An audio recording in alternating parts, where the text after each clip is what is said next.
अपना धर्म मानते हैं। मेरी मान्यता है धर्म मानव कल्याण और मानवता की सशक्तिकरण के लिए होता है। गाली धर्म का हिस्सा नहीं हो सकता है। किसी को अपमानित करना यह धर्म का हिस्सा नहीं हो सकता है। और तुलसीदास जी की रामायण को आप धार्मिक कैसे कहते हैं? तुलसीदास जी ने स्वयं, आप उत्तर ले लीजिए पहले, तुलसीदास जी ने स्वयं बाल कांड के 7वीं चौपाई में लिखा है, स्वांतः सुखाय तुलसी रघुनाथ घाता भाषा निबंध मंजुल मातनोती। जब साफ उन्होंने कर दिया कि इस रघुनाथ गाथा यानी रामायण की रचना मैं अपनी खुशी और प्रसन्नता के लिए लिख रहा हूँ, अच्छे भाषा में, सुमधुर भाषा में मैं अपने लिए इसको लिख रहा हूँ, तो धर्म ग्रंथ कैसे हो गया?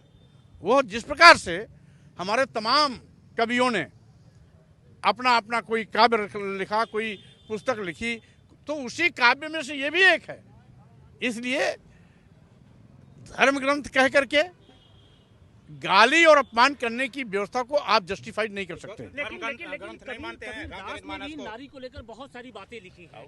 हम ये कह रहे हैं, पहली बात, चूंकि धर्म के नाम पर व्यवहारिक जीवन में प्रचलन रामचरितमानस का है, जिसका रोज पाठ होता है और रोज पाठ के माध्यम से इन लाइनों की पुनरावृत्ति होती है।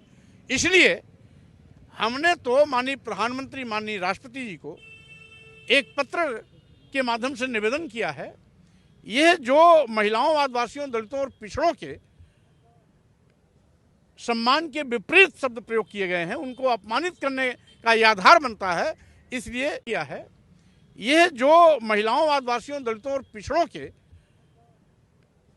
सम्मान के विपरीत शब्द प्रयोग किए गए हैं, उनको अपमानित करने का यह आधार बनता है, इसलिए इसको संशोधित किया जाए या प्रतिबंधित किया जाए। मैंने धर्म पर कहीं कोई भी प्रकार का प्रहार नहीं किया। धर्म ग्रंथ नहीं है आपके? जब तुलसीदास जी कह रहे हैं स्वांतः सुखाय रघुनाथ गाथा है, तो धर्म कैसे हो गया? अच्छा, जमीयत उलमा हिंद के जो महमूद मदनी हैं, वो ये कह रहे हैं कि भारत का जो सनातन है वो इस्लाम है। देखिए, अब सही बात तो ये है, एष धम्मो सनातनः, ये भगवान बुद्ध ने कहा था। तो जब से पुराना, जो सबसे पुराना धर्म है वो सनातन है। सनातन धर्म कोई अलग से परिभाषित नहीं है। तो मानते हैं कि इस्लाम ही यहाँ का सनातन धर्म है। जो ऐतिहासिक साक्ष्य अब तक आए हैं, सबसे पहले ईसा से 500 साल पहले, 250 साल पहले भगवान बुद्ध का धर्म आया, उसके बाद ईसाई धर्म आया, उसके बाद इस्लाम धर्म आया, और उसके बाद तमाम धर्म और पंथ पैदा होते रहे।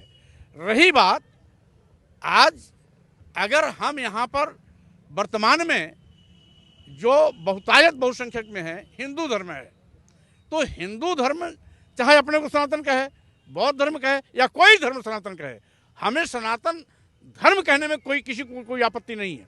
अपने अपने धर्म को सब सनातन बोलें, उसमें हमारा क्या नुकसान है? लेकिन मदनी कह रहे हैं कि इस्लाम हमारा सनातन धर्म है, भारत से ही आया है ये। अब वो अगर ये कह रहे हैं तो उनको मुबारक, हमको धर्म सनातन है, इस पर कोई विवाद नहीं। लखनऊ का नाम लक्ष्मण। धर्म कहने में किसी को कोई आपत्ति नहीं है। अपने अपने धर्म को सब सनातन बोलें, उसमें हमारा क्या नुकसान है? लेकिन मदनी कह रहे हैं कि इस्लाम हमारा सनातन धर्म है, भारत से ही आया है ये।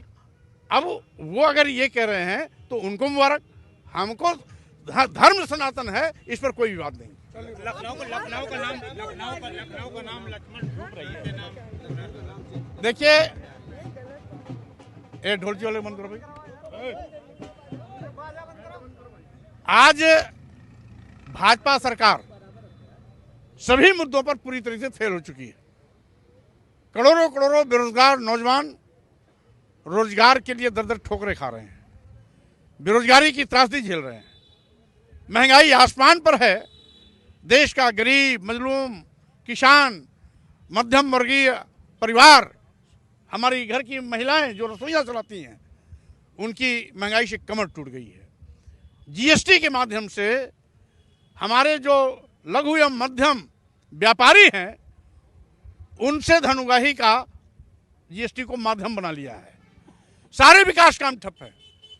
नेम प्लेट बदल करके, नाम बदल करके वाहवाही लूटना ये अच्छी बात नहीं है। यहाँ तक कि शुरुआती दौर में जब हम विश्वविद्यालय के छात्र होते थे, उसमें ट्रेड यूनियन लीडर और कभी कभी छात्र संगठन इस बात की मांग करता था कि निजी संपत्तियों का राष्ट्रीयकरण किया जाए। आज ये पहली सरकार है जो राष्ट्रीयकृत संपत्तियों का निजी हाथों में बेच रही है। देश के सारे बंदरगाह बिक गए, एयरपोर्ट दे दिया, एयर इंडिया दे दिया, रेलवे स्टेशन दे दिया, कई दर्जन ट्रेनें दे दिया, LIC दे दिया, बैंक दे दिया। आखिर ये कौन सी सरकार है? कई दर्जन ट्रेनें दे दिया, LIC दे दिया, बैंक दे दिया। आखिर ये कौन सी सरकार है जिन सरकारी संस्थानों में नौजवानों को सरकारी नौकरी मिलनी चाहिए थी, वही सरकारी विभाग अदानी और अंबानी को कौड़ियों के भाव बेच दिए जा रहे हैं। तो नौजवान को जब सारे सरकारी विभाग अदानी और अंबानी चलाएंगे तो नौजवानों को सरकारी नौकरी मिलेगी कहाँ? इन्वेस्टर समिट भी हो रहा है, 33 लाख करोड़ रुपए के। यह इन्वेस्टर समिट या ग्लोबल समिट पहली बार नहीं हो रहा है, इसके पहले भी कई बार हो चुके हैं। इन्वेस्टर समिट यानी इंडस्ट्री की स्थापना से हम कितने नौजवान को रोजगार दे रहे हैं, मानक इस पर तय होता है। उन्होंने कहा यूपी मुख्यमंत्री जी कह रहे हैं कि माहौल दिए हैं यूपी में रोजगार आने का। अरे माहौल तो है, उसके बावजूद क्यों कोई उद्योगपति नहीं लगाता उद्योग? बात इसकी है, हम कह रहे हैं कि आज बड़े बड़े उद्योग लगे, सबको खुशी होगी, नौजवानों को रोजगार मिले, सबको खुशी होगी, हमारा प्रदेश विकास के रास्ते बढ़ जाएगा, सबको खुशी होगी। लेकिन कथनी और करनी दोनों में एका होनी चाहिए। हर बार इन्वेस्टर समिट कह करके वाहवाही लूटी जाती है, उद्योग जमीन पर दिखाई नहीं पड़ता है, नौजवानों को रोजगार मिलता दिखाई नहीं पड़ता है। इसलिए ऐसे मामलों पर आज सरकार अपने इन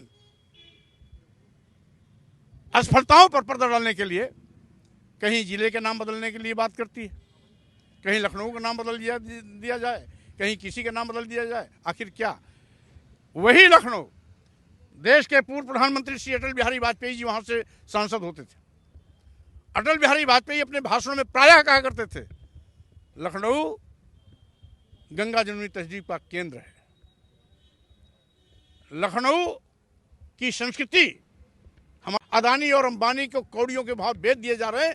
तो नौजवान को जब सारे सरकारी विभाग अदानी और अंबानी चलाएंगे तो नौजवानों को सरकारी नौकरी मिलेगी कहाँ?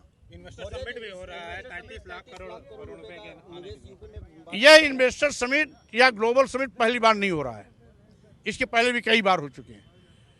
इन्वेस्टर समिट यानी इंडस्ट्री की स्थापना से हम कितने नौजवान को रोजगार दे रहे हैं, मानक इस पर तय होता है। उन्होंने कहा यूपी मुख्यमंत्री जी कह रहे हैं कि माहौल दिए हैं यूपी में रोजगार आने का। अरे माहौल तो है, उसके बावजूद क्यों कोई उद्योगपति नहीं लगाता उद्योग?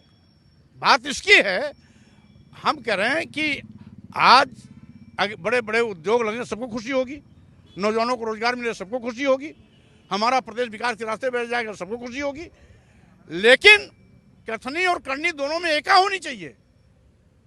हर बार इन्वेस्टर समिट कह करके वाहवाही लूटी जाती है, उद्योग जमीन पर दिखाई नहीं पड़ता है, नौजवानों को रोजगार मिलता दिखाई नहीं पड़ता है।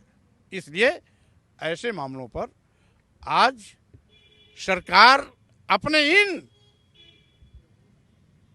असफलताओं पर पर्दा डालने के लिए कहीं जिले के नाम बदलने के लिए बात करती है, कहीं लखनऊ का नाम बदल दिया जाए, कहीं किसी का नाम बदल दिया जाए। आखिर क्या वही लखनऊ देश के पूर्व प्रधानमंत्री श्री अटल बिहारी वाजपेयी जी वहां से सांसद होते थे।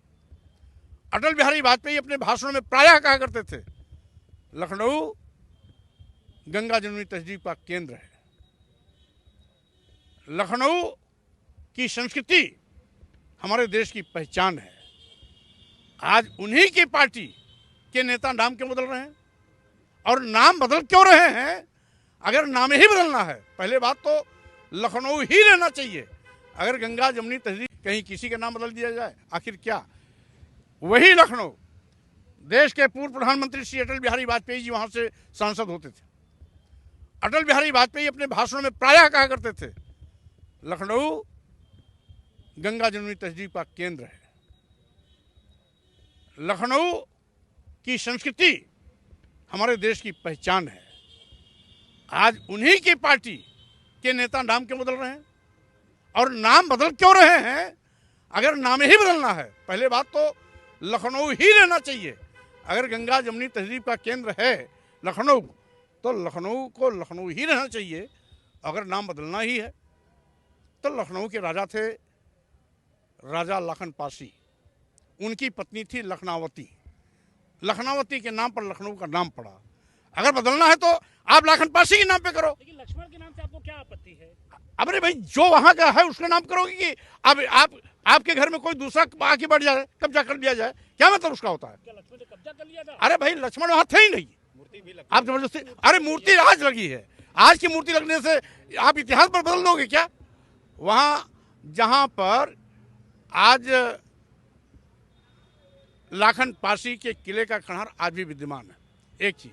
दूसरी चीज, जब लाखन पासी ऐतिहासिक शब्द है, लखनावती उनकी पत्नी उनके नाम पर लखनऊ बसा हुआ है, तो नाम अगर बदलना है तो लाखन पासी के नाम पर। अन्यथा वहां वीरांगना उदा देवी थी पासी समाज की, जिन्होंने अकेले महिला होकर के 36 अंग्रेजों को मार गिराया था। अगर सम्मान देना है तो उनके नाम पर करिए, जिसका योगदान हो उसके नाम पर करिए। फिर राजभर जी कह रहे हैं आप बयान इस वजह से दे रहे हैं कि आप मोदी मेरे राज में कटोरा लेके